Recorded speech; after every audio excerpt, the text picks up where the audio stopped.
तो class 12 chapter आपका dissolution of partnership form.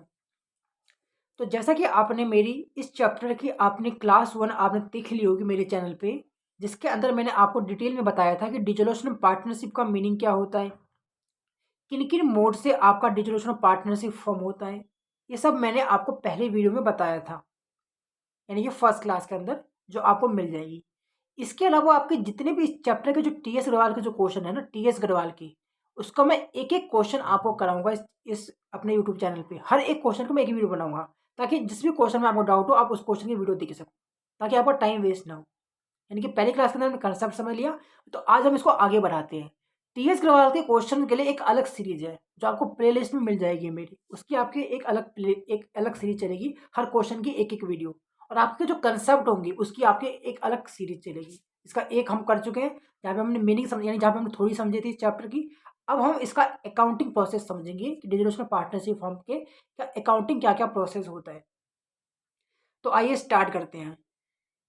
Dissolution of partnership form का class number 2 जो हमारा है, तो किसमें क्या देखो, जब हमारी पार्टनरशिप फर्म जब डिजोल्व होती है ना, जब हमारी पार्टनरशिप फर्म जब जब बंद होती है, तो उस टाइम हमें क्या करना पड़ता है। इन शॉर्ट बताऊं तो मैं, जिस पॉइंट पे हमारी पार्टनरशिप बंद होती है उस पॉइंट पे हमें अपने बिजनेस की सभी एसेट्स को बेचना पड़ता है।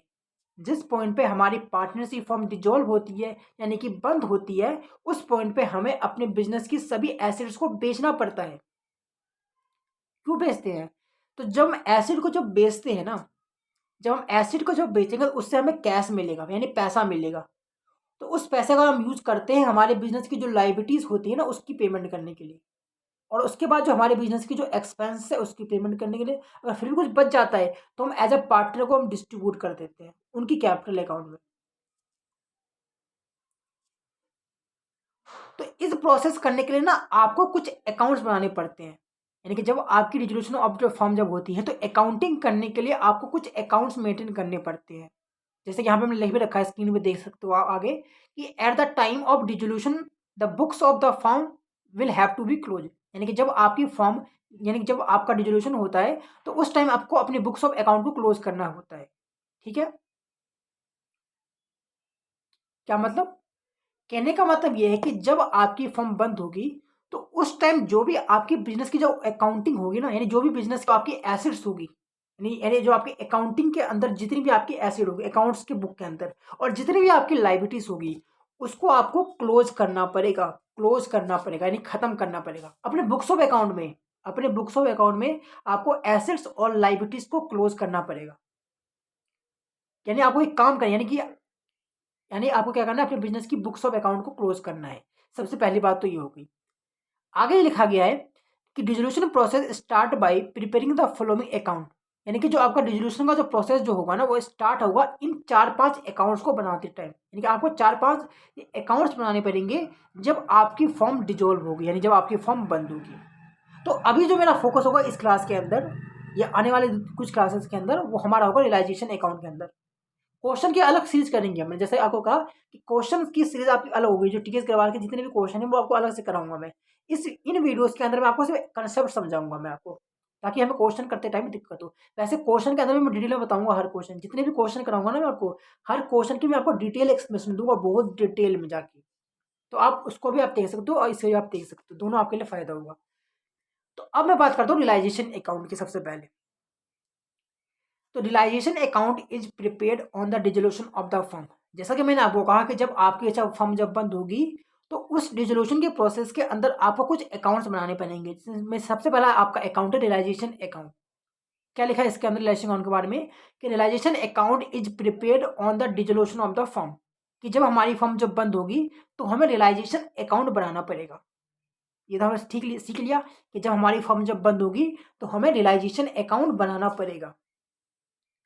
अब स्टेप नंबर 2 दे में क्या इसके बाद, लेकिन हम बना क्यों रहे हैं इस अकाउंट को, यानी क्या पर्पज से हम इस अकाउंट को बना रहे हैं।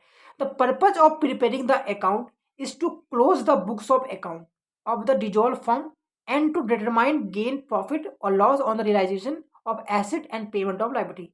जैसे कि मैंने आपको स्टार्टिंग में कहा था कि मैंने जब हमारी फर्म जब बंद होती है तो हमें अपने बिजनेस की सभी एसेट्स को बेचना पड़ता है।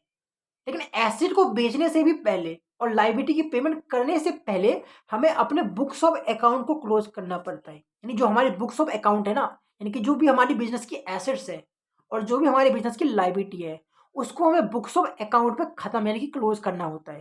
क्लोज यानी कि क्लोज करने का मतलब ये है कि जो जब आपकी बिजनेस में जब एसेट आई थी तो आपने क्या किया था, एसेट को आपने डेबिट कर दिया था, यानी कि आपने रिकॉर्ड कर दिया था अपने बुक्स ऑफ अकाउंट में। अब क्या करना है आपको, उस एसेट को खत्म करना है, यानी इनके यानी अकाउंट्स की बुक में आपको उस एसेट और लायबिलिटी को खत्म करना है, क्योंकि आज आपकी फर्म बंद हो रही है। यानी कहने का मतलब ये है कि अगर आपसे कोई ये पूछे कि हम रियलाइजेशन अकाउंट क्यों बनाते हैं, तो आप उन्हें ये कहना कि हम रियलाइजेशन अकाउंट इसलिए बनाते हैं ताकि जब हमारी फर्म जब बंद होती है तो उस टाइम हमें अपने बिजनेस की सभी एसेट्स को क्लोज करना होता है और लायबिलिटी को भी क्लोज, यानी जितनी भी हमारी एसेट्स है और जितनी भी हमारी लायबिलिटीज है उसको हमें क्लोज करना होता है, जिसके लिए हम बनाते हैं रियलाइजेशन अकाउंट। ठीक है, ये तो पहला पर्पज हो गया, ये पहला पर्पज हो गया। जब हम अपने एसेट और लायबिलिटीज हम क्लोज कर देंगे ना बुक्स ऑफ अकाउंट में, तो उसके बाद हम उसे बेचेंगे यानी कि सोल्ड करेंगे। पहला काम क्या करेंगे हम रिलेशन अकाउंट के अंदर, हम अपने बिजनेस की सभी कैसे क्लोज करना वो देखेंगे, हम क्या एंट्री होगी सब देखेंगे हम। अभी मैं ये बता रहा हूँ आपको कि हम अपने बिजनेस के सभी एसेट्स और सभी लायबिलिटीज को हम क्लोज कर देंगे। कहाँ पे, अपने रियलाइजेशन अकाउंट के अंदर। ये पहला पर्पज होता है रियलाइजेशन अकाउंट बनाने का। फिर दूसरा पर्पज क्या है, उसके बाद हम क्या करेंगे, हमारे बिजनेस के जितने भी एसेट्स है उसको एक्चुअली में बेच देंगे। और जब हम बेचेंगे ना, तो जितने भी हम बेचेंगे उसको हम दिखा देंगे रियलाइजेशन अकाउंट के अंदर, और उसके बाद जो पैसा आएगा उससे हम लायबिलिटी की पेमेंट कर देंगे। यानी कि दो चीज़ें, दो पर्पज के लिए हम बनाते हैं। पहला पर्पज एसेट और लायबिलिटी को क्लोज करने के लिए, दूसरा पर्पज कि हम अपने बिजनेस को एसेट को बेच देंगे और वहां से जो भी पैसा रिसीव होगा उससे अपनी लायबिलिटीज की पेमेंट कर देंगे। यानी इन दो पर्पज के लिए हम रियलाइजेशन अकाउंट बनाते हैं। अब थर्ड पॉइंट में तो क्या लिखा है आपका कि रियलाइजेशन अकाउंट में ओनली बैलेंस शीट वाली, अभी इसको अभी रहने दो, अभी आपको समझ में नहीं आएगा। अभी इसके थर्ड पॉइंट में अभी हम बाद में आएंगे, अभी फर्स्ट और सेकंड पॉइंट आपने समझ लिया। अब फॉर्मेट क्या होता है इस अकाउंट का, तो रियलाइजेशन अकाउंट का फॉर्मेट आपका कुछ इस तरीके से होता है। चार आपके यानी कि आपके इस तरीके से फॉर्मेट होता है आपका। एक आपका होता है डेबिट साइड, पर्टिकुलर अमाउंट जिसे हम डेबिट साइड कहते हैं, और एक होता है आपका पर्टिकुलर क्रेडिट साइड। यानी कि आपके दो साइड्स होते हैं आपके इस अकाउंट में। जैसे आपका होता है प्रॉफिट लॉस अकाउंट, ठीक उसी तरीके से इसका भी आपका फॉर्मेट होता है, किसका, रियलाइजेशन अकाउंट का। तो मैंने सबसे क्या कहा था अभी आपको, मैंने आपको ये कहा था कि रियलाइजेशन अकाउंट जो हम बनाते हैं कब बनाते हैं, जब हमारी फर्म जब बंद होती है, तो उस अकाउंट को बनाने के कुछ पर्पज होते हैं। पहला पर्पज क्या था, पहला पर्पज ये था कि हमें अपने बिजनेस की सभी एसेट्स और लायबिलिटी को क्लोज करना है। ठीक है, हमें क्या करना है, हमें क्लोज करना है, ये हमारा पहला पर्पज है। तो अभी हम पहले पर्पज की बात करते हैं। यानी हमें क्या करना है, हमें अपने बिजनेस की एसेट्स और लायबिलिटीज को क्लोज करना है। अब इसका मतलब क्या है, अब यहां पे देखो क्या लिखा है पहले वाले बॉक्स में कि एसेट्स का नेचर होता है डेबिट। एसेट्स का नेचर होता है डेबिट। कहने का मतलब ये है, नेचर का मतलब ये होता है कि जब वो, जैसे आपको पता है ना कि जब भी आपकी बिजनेस की जब एसिड बढ़ती तो क्या होता है, जब भी आपकी बिजनेस की जब एसिड बढ़ती है तो क्या होता है, उसे आप डेबिट करते हो ना। जब भी पता है आपको कि जब भी आपकी बिजनेस की एसिड बढ़ती है तो आप उसे डेबिट करते हो। यानी इन शॉर्ट कहने का मतलब ये है कि एसिड का नेचर होता है डेबिट। इन शॉर्ट कहने का मतलब ये है कि एसिड्स का नेचर होता है डेबिट। यानी जब एसिड आती है तो उसे हम डेबिट करते हैं। आज आपको क्या करना है, आज आपको रियलाइजेशन अकाउंट में उस एसिड्स को क्लोज करना है, यानी कि खत्म करना है। तो जब एसिड आई थी तो डेबिट किया था, तो आज चूंकि आप उसे क्लोज कर रहे हो तो क्या करोगे, तो आज चूंकि आप उस एसिड को क्लोज कर रहे हो तो आपको करना पड़ेगा क्रेडिट। तो आपको क्या करना पड़ेगा, आपको क्रेडिट करना पड़ेगा। ठीक है, यहां पे लिख भी दिया मैंने कि एसिड को क्रेडिट करना होगा क्लोज करते टाइम पर एंट्री में।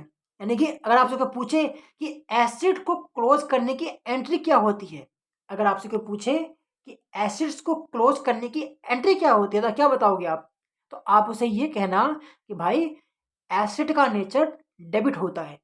यानी कि जब एसिड आती है तो डेबिट करते हैं। तो चूंकि आज हम उस एसिड को खत्म कर रहे हैं, क्लोज कर रहे हैं, तो हमें उस एसिड को करना पड़ेगा क्रेडिट। क्योंकि अकाउंटिंग, आप इसे ये भी कहना कि अकाउंटिंग के अंदर अगर हमें किसी का इफेक्ट खत्म करना पड़ता है ना बुक्स ऑफ अकाउंट में, तो हम उसका इन्वर्स कर देते हैं। यानी कि जब एसिड आई थी तो डेबिट कर दिया था, क्योंकि आज हमें उस एसिड को क्लोज करना है तो उससे हम कर देंगे क्रेडिट। यानी कि एसिड को क्लोज करने की एंट्री में एसिड क्या होगा, क्रेडिट होगा, क्योंकि जब एसिड आई थी तो डेबिट किया था, आज क्लोज करेंगे तो क्रेडिट होगा। यानी एसिड क्या होगा, क्रेडिट होगा एंट्री में। अब डेबिट क्या होगा, तो आप उसे ये कहना कि डेबिट वो अकाउंट होगा, आप उसे ये कहना कि एसिड को क्लोज करते टाइम डेबिट वो अकाउंट होगा जिस अकाउंट में आप एसिड को क्लोज कर रहे हो। तो आप किस अकाउंट में एसिड को क्लोज कर रहे हो, रियलाइजेशन अकाउंट में ना, तो क्या कर दोगे आप, realisation account debit to asset account. यानी कि जिस अकाउंट में आप एसिड्स को क्लोज करोगे उस अकाउंट को आप डेबिट कर दोगे, जिस अकाउंट में आप एसिड को क्लोज करोगे उस अकाउंट को आप डेबिट कर दोगे। आपने रियलाइजेशन अकाउंट के अंदर, क्योंकि आपने रियलाइजेशन अकाउंट में अपने एसिड्स को क्लोज करा है, तो आप रियलाइजेशन अकाउंट को डेबिट कर दोगे। ठीक है। और एसिड का तो आपको पता ही है कि एसिड चूंकि डेबिट होता है नेचर में, जब आपके पास आया था, क्योंकि आज आप उसे खत्म कर रहे हो, क्योंकि आज उसकी इफेक्ट को आप खत्म कर रहे हो, तो क्या कर दोगे आप, उससे आप क्रेडिट कर दोगे। यानी कि एंट्री क्या हो गया आपकी, realisation account debit to asset. किससे, बुक वैल्यू से। देखो, जब आपके पास एसिड आई थी तो जिस वैल्यू से आपके पास एसिड आई थी तो उसी वैल्यू से आप उसे करो। यानी कि अगर आपने 10,000 से अगर आपकी एसिड थी ना लास्ट बैलेंस शीट में, तो आप 10,000 रुपये से ही उसे आप क्लोज करोगे। यानी क्लोज की एंट्री में आप उसी अमाउंट से क्लोज करोगे जिस अमाउंट में आपको लास्ट बैलेंस में वो एसिड दिख रही होगी। यानी अगर आपसे कोई पूछे कि एसिड क्लोज करने की एंट्री क्या होती है, तो क्या कहोगे, तो आप उसे कहना कि realisation account debit to asset. और आप उसको लॉजिक भी बता सकते हो क्यों ये एंट्री आपकी होती है। आप ऑलरेडी आपने सीख लिया।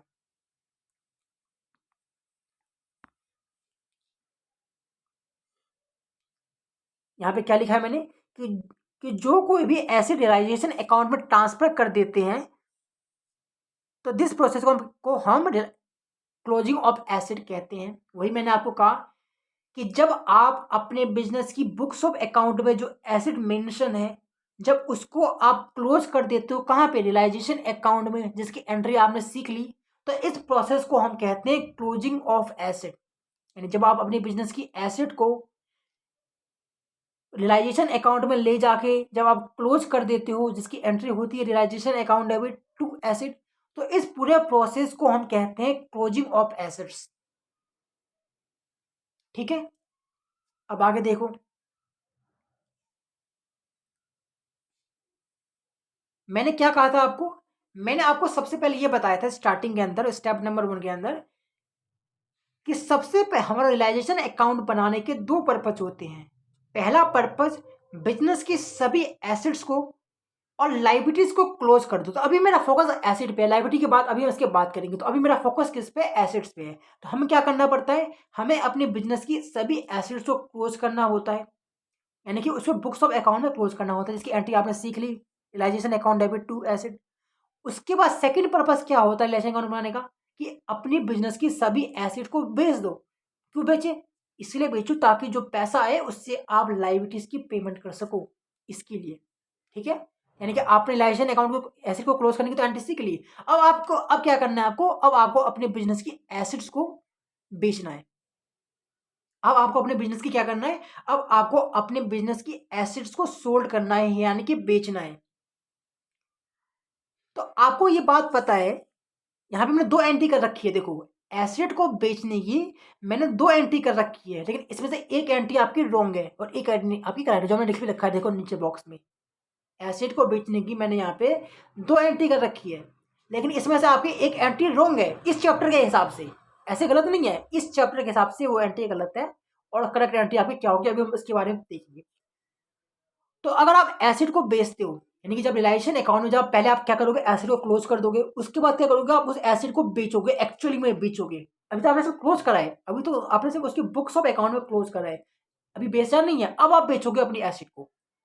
तो नॉर्मली केसेस के अंदर जब हम एसिड को बेचते हैं तो क्या एंट्री करते हैं, तो नॉर्मल केस सिचुएशन के अंदर हम जब भी एसिड को बेचते हैं तो क्या एंट्री करते हैं, क्लास 11 या कितने चैप्टर में आप पढ़ चुके हो, जब भी हम एसिड को बेचते हैं तो एंट्री ये करते हैं, यहाँ पे ये करते हैं ना, bank account debit to acids.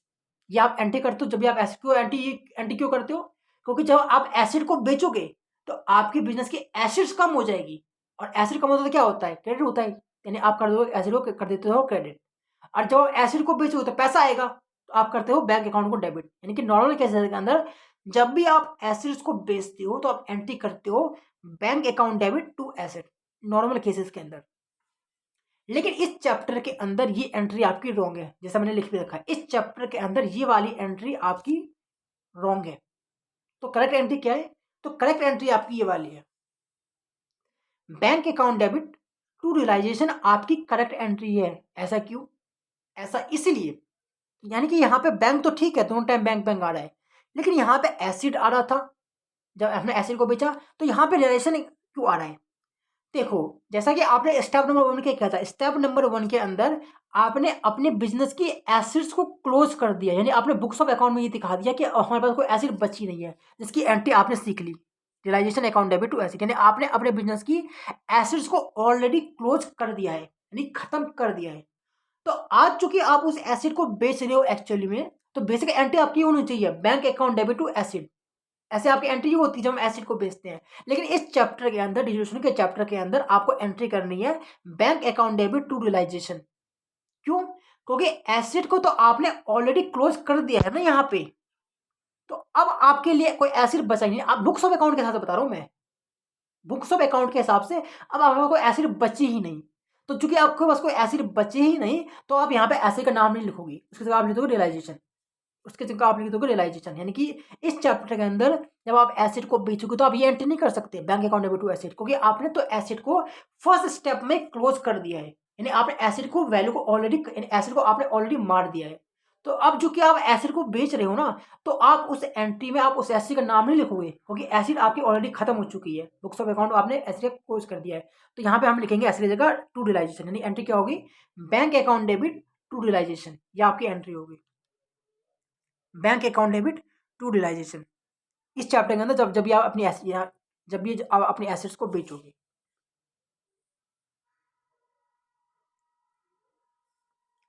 तो जब आप बनाओगे रियलाइजेशन अकाउंट, जब आप बनाओगे ना रियलाइजेशन अकाउंट, पता है क्यों बनाते हो आप अच्छे से अकाउंट, दो पर्पज के लिए बनाते हो रियलाइजेशन अकाउंट। तो जब भी आप बनाओगे रियलाइजेशन अकाउंट, तो फर्स्ट पर्पज क्या होता है, फर्स्ट पर्पज एसेट्स को क्लोज करना और लाइबिलिटीज क्लोज करना। अभी हम बात कर रहे हैं सिर्फ एसेट की, यानी कि एसेट को क्लोज करना फर्स्ट पर्पज होता है हमारा रियलाइजेशन अकाउंट बनाने का।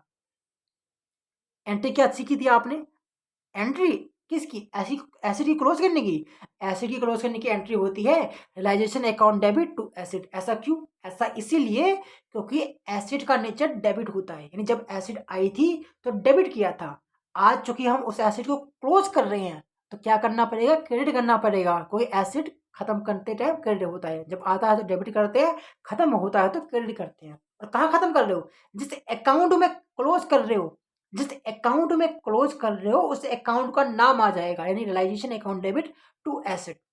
ठीक है, realisation account debit to assets, ये आपने एंट्री सीखी थी एसेट को क्लोज करने की। तो अब क्या करोगे, अब एंट्री तो आपने सीख ली, अब आप सब दिखाओगे कहाँ पे, रियलाइजेशन अकाउंट में कहाँ पे दिखाओगे, तो एसिड को जब आप क्लोज करोगे तो उसे आप दिखाओगे कहाँ पे, रियलाइजेशन अकाउंट के डेबिट साइड में। ऐसा क्यों, ऐसा इसीलिए, ऐसा इसीलिए क्योंकि जब आपने एसिड को क्लोज किया था तो आपको रियलाइजेशन अकाउंट को डेबिट करना पड़ा था। तो इसलिए जब आप बनाओगे रियलाइजेशन अकाउंट, तो इसलिए जब आप बनाओगे रियलाइजेशन अकाउंट तो आप रियलाइजेशन अकाउंट के डेबिट साइड में आप उस एसिड को क्लोज कर दोगे, यानी acid close with book value, जो उसकी बुक वैल्यू थी उस वैल्यू से, यानी जो भी आपके बैलेंस शीट में जो भी एसिड है ना, उसको आप क्या करोगे, रियलाइजेशन अकाउंट के डेबिट साइड में लाके आप क्लोज कर दोगे। ठीक है, कैसे करेंगे आप देख सीखेंगे, हम क्वेश्चन करेंगे बहुत सारे, एक एक क्वेश्चन करेंगे टीएस अग्रवाल के, सारा कंप्लीट कराऊंगा मैं आपको इस यूट्यूब चैनल पे मेरे। अब आपने क्या किया, अब आपने अपने बिजनेस के एसेट को क्लोज कर दिया, अब आपने अपने बिजनेस के एसेट्स को क्लोज कर दिया ना क्लोज, हाँ कर दिया। अब क्या करोगे आप, अब सेकंड पर्पज वही, अब आप अपने बिजनेस के एसेट्स को बेचोगे, जिसकी आपने दो, मैंने आपको दो एंट्री बताई, लेकिन इसमें से एक आपकी एंट्री गलत है। वैसे एंट्री आपकी ये होती है एसेट को बेचने पे, bank account debit to asset, लेकिन इस चैप्टर के हिसाब से आपकी ये एंट्री गलत है, क्योंकि आपने स्टेप नंबर 1 में ही ऑलरेडी एसेट्स को क्लोज कर दिया है। तो यहाँ पे आपका एसेट का नाम नहीं आएगा, जब आप एसेट को बेचोगे तो क्या आएगा, bank account debit to realization, यानी कि ये वाली करेक्ट एंट्री होगी। ठीक है, इसलिए आप ऐसे नाम, इसका लॉजिक ये, इसलिए इस लॉजिक के हिसाब से ही हम एसिड का नाम नहीं लिखते जब हम एसिड को बेचते हैं, इस चैप्टर के हिसाब से।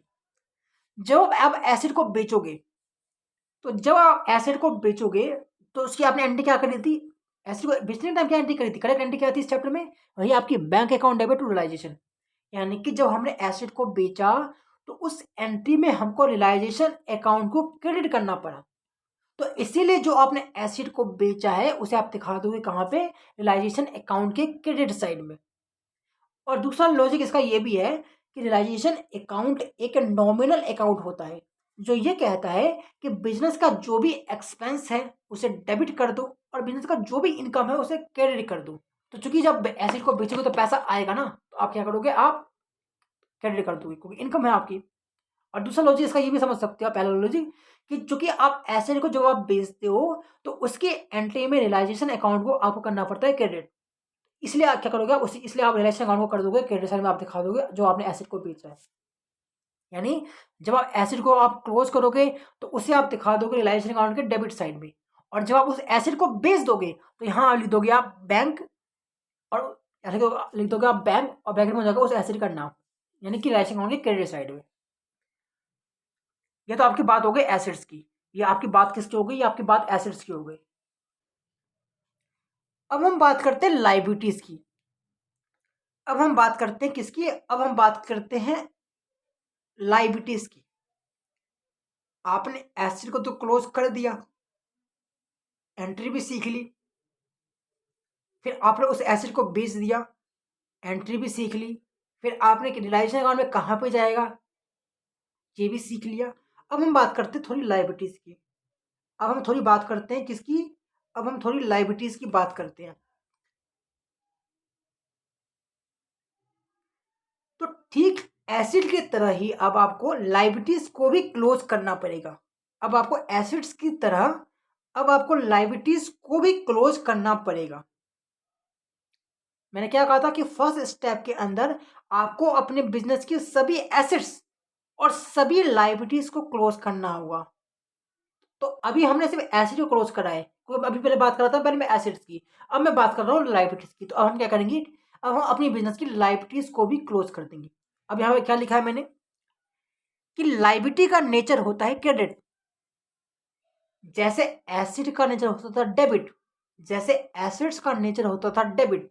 यानी कि जब भी एसिड बढ़ती थी तो हम डेबिट करते थे। ये आपका रूल है, आपको पता है कि अकाउंटिंग का ये आपका रूल है। ठीक उसी तरीके से जब आपके बिजनेस की जब लाइबिलिटीज बढ़ती है तो आप क्या करते हो, क्रेडिट करते हो ना। जब भी आपके बिजनेस की जब लाइबिलिटी बढ़ती है तो क्या करते हो, क्रेडिट करते हो। यानी कहने का मतलब यह है कि लाइबिलिटी का नेचर बेसिकली होता है क्रेडिट। यानी कि जब भी लाइबिलिटी बढ़ती है तो हम करते हैं क्रेडिट, यानी कि लाइबिलिटी का नेचर होता है क्रेडिट और एसिड का नेचर होता है डेबिट। आज आप क्या कर रहे हो, आज हम रियलाइजेशन अकाउंट बना के लाइबिलिटीज को क्लोज कर रहे हैं। तो जब लाइबिलिटी आपकी बढ़ी थी तो आपने क्रेडिट किया था, आज क्या कर रहे हो, आज आप उस लाइबिलिटीज को क्लोज कर रहे हो, यानी कि खत्म कर रहे हो। आप आज क्या कर रहे हो, आप उस लाइबिलिटीज को क्लोज कर रहे हो, यानी कि आज आप उस लाइबिलिटीज को खत्म कर रहे हो। तो आज आप चूंकि लाइबिलिटीज को क्लोज कर रहे हो, यानी क्या होगा, लाइबिलिटीज को डेबिट करना होगा क्लोज करते टाइम पर एंट्री में। क्यों, क्योंकि जब लाइबिलिटीज आई थी तो क्रेडिट किया था, आज चूंकि आप उसे खत्म कर रहे हो तो डेबिट करना पड़ेगा। तो अकाउंटिंग क्या कहती है कि अगर आपको किसी का इफेक्ट खत्म करना है तो उसका इन्वर्स कर दो ताकि उसका इफेक्ट खत्म हो जाए। तो आप क्या करोगे, लाइबिलिटी को कर दोगे डेबिट। जैसे आप एसिड क्लोज करते थे, क्या करते थे, एसिड क्लोज करते टाइम आप करते थे क्रेडिट, क्योंकि एसिड का नेचर होता था डेबिट। लेकिन लाइबिलिटी का नेचर चूंकि क्रेडिट होता है तब उसे आप क्लोज करोगे तो आपको लाइबिलिटी को करना पड़ेगा डेबिट। यानी अगर आपसे कोई पूछे कि लाइबिलिटी को क्लोज करने की एंट्री बता दो, अगर आपसे कोई पूछे कि लाइबिलिटीज को क्लोज करने की एंट्री बता दो तो क्या बताओगे आप, liabilities account debit to realization, liabilities account debit to realization. अगर उसने लॉजिक पूछ लिया तो अगर उसने लॉजिक भी पूछ लिया तो क्या बताओगे?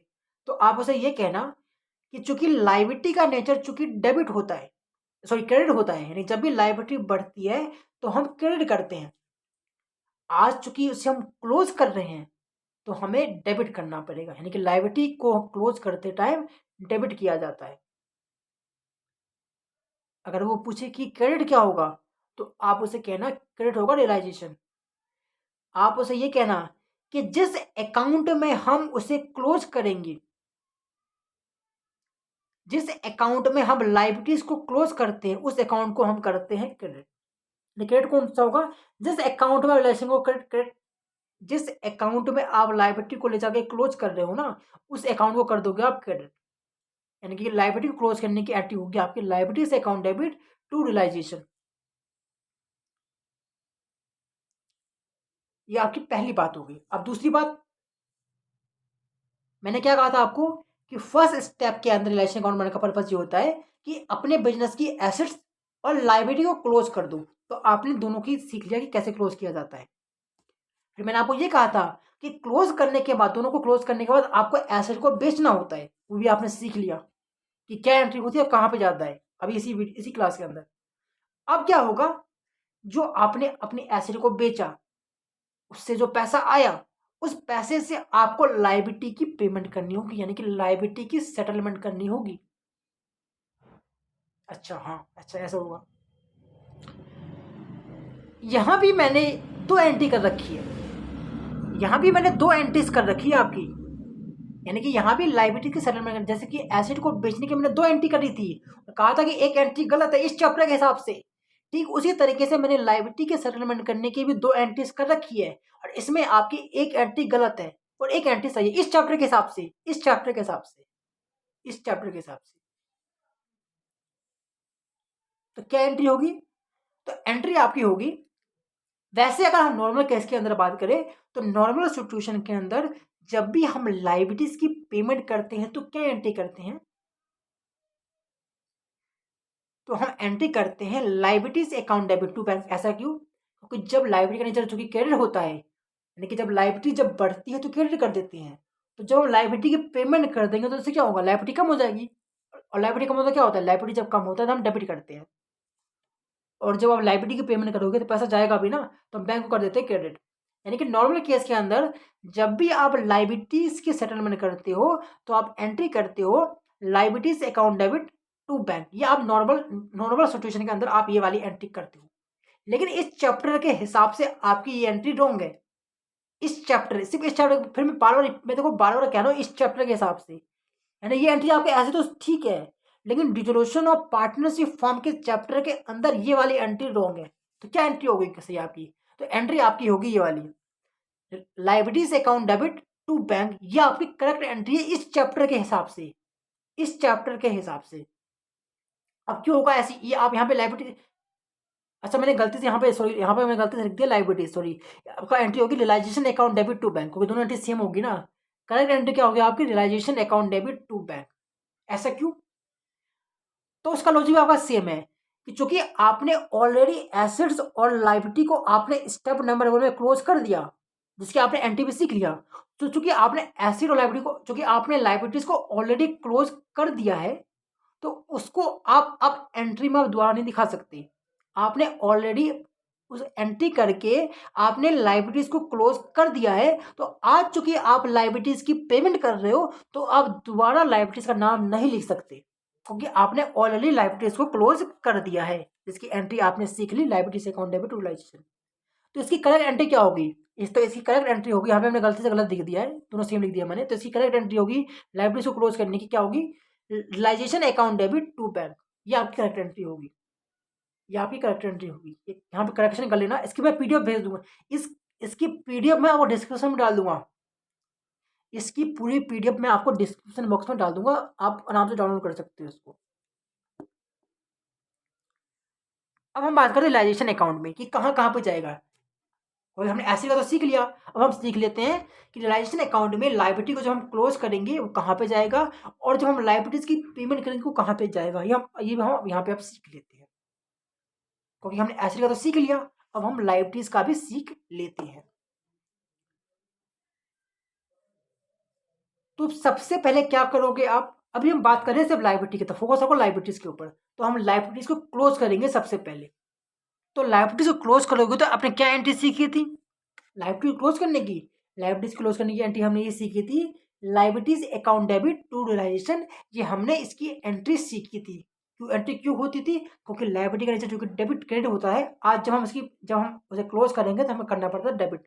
देखिए लायबिलिटीज अकाउंट डेबिट कहाँ करते हैं क्लोज, जिस अकाउंट में क्लोज करते हो लायबिलिटीज को, उस अकाउंट को कर दो क्रेडिट। तो जो कि आप रिलायंस अकाउंट में क्लोज करें तो आप रिलायंस कर दो क्रेडिट, यानी कि लायबिलिटीज अकाउंट डेबिट टू रिलायंस आपकी एंट्री होगी। तो चूंकि लाइब्रेरीज को क्लोज करने की एंट्री में, चूंकि लाइब्रेरीज को क्लोज करने की एंट्री में आपको लाइब्रेरीज को करना पड़ा क्रेडिट, क्योंकि लाइब्रेरीज को क्लोज करने की एंट्री में आपको लाइब्रेरीज को करना पड़ा क्रेडिट। तो इसलिए जब आप बनाओगे रिलाइजेशन अकाउंट, इसलिए जब आप बनाओगे रिलाइजेशन अकाउंट, तो आप रिलाइजेशन अकाउंट की क्रेडिट साइड में आप जाके लाइब्रेरीज को क्लोज कर दोगे। अभी हम क्वेश्चन भी बहुत सारे करेंगे, मैंने आपको कहा ना कि इसकी एक अलग सीरीज होगी, क्वेश्चन की आपकी सीरीज अलग होगी, यानी कि टीएस वाले जितने भी क्वेश्चन है ना, वो सारे मैं आपको अलग से कराऊंगा मैं। उसका एक प्लेलिस्ट आपको अलग से मिलेगा मेरी चैनल पे। यानी आप क्या करोगे, आप लाइब्रेरीज को आप क्लोज कर दोगे। आप लाइब्रेरीज को क्या करोगे, आप लाइब्रेरीज को आप क्लोज कर दोगे कहाँ पे, क्रेडिट साइड में, क्योंकि एंट्री में जब हम एसिड को क्लोज करते हैं तो डेबिट साइड में दिखाते हैं, और जब हम लाइब्रेरी को क्लोज करेंगे कहाँ पे दिखाएंगे, क्रेडिट साइड में दिखाएंगे, क्योंकि एंट्री में आपके लाइजेशन को करना पड़ा क्रेडिट, क्लोजिंग की एंट्री में।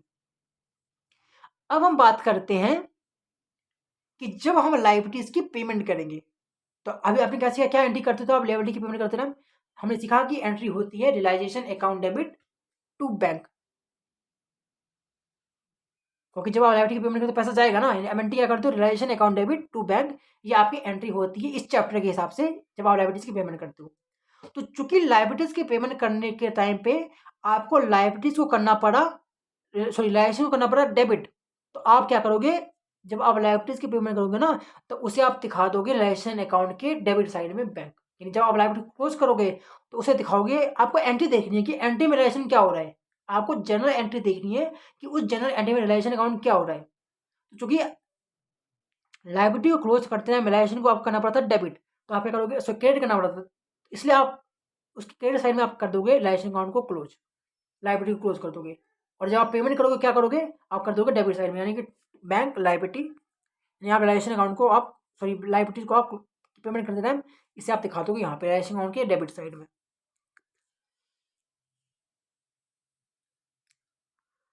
अब इन शॉर्ट देखो, उसके बाद मैं इसको एंड कर दूंगा, उसके बाद फिर हम थर्ड तीसरी क्लास में मिलेंगे इसकी।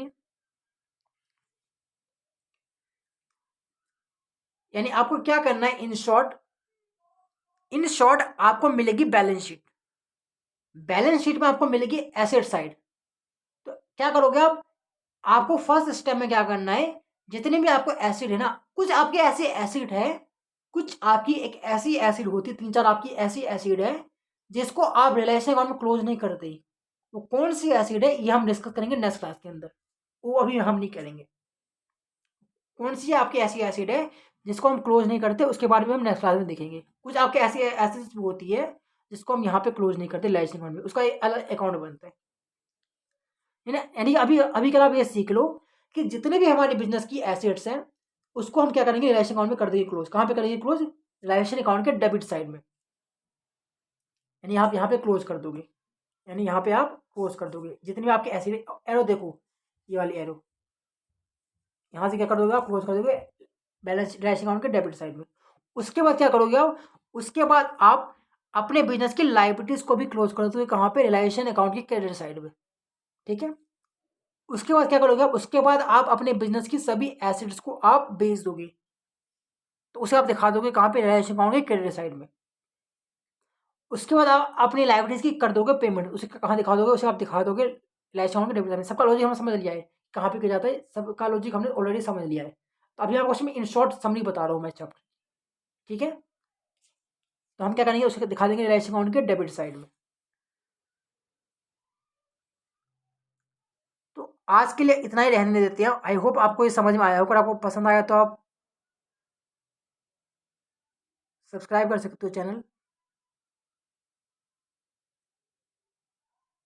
मैं आपको बहुत ज़्यादा डिटेल में समझाऊंगा हर एक कंसेप्ट, ताकि आपको कहीं ताकि आपको कोई ट्यूशन भी पढ़ने की जरूरत ना पड़े। तो यहाँ पे क्लास नंबर 2 था। Thank you.